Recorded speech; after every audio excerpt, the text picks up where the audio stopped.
What do the attack on Venezuela and the influx of ICE agents into Minneapolis have in common? I'm going to tell you. They were both unnecessary displays of power. They both had unnecessary innocent deaths. They were both targeting people or areas that the president very specifically did not like. Like, I'm talking vendettas. We had this whole thing with Maduro insulting Trump with his dance, and then, Tim Walz has been going back and forth with Trump for years now. So, I mean, they hate each other. And we know this maniac puts his ego above literally everything else, so that's a great reason to attack people for him. But the most important similarity, and I would say the most devious aspect of this entire thing, is the fact that they both have targeted smear campaigns that were really just poorly done and half-baked. This fucking dipshit Nick Shirley, he made a great video. Doesn't mean it was factually correct.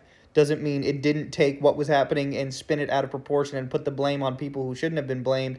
And it also didn't mean that he didn't dig up things that weren't already under investigation. There's so much more to it than just, oh, all the fraud is Tim Walz. But because of that whole situation, the president thinks he can get away with being more brutal over there now because people just have a distrust. So now when an innocent civilian gets shot by an ICE agent in Minneapolis, the president can just say, oh, they're domestic terrorists, and people might think for a second, well, didn't all that fraud happen? And then we bring it back to Venezuela, and then you hear about all these supposed drug boats that were shot, right? And the reason they were shot was they were trying to bring, which is a lie. It's 100% a lie.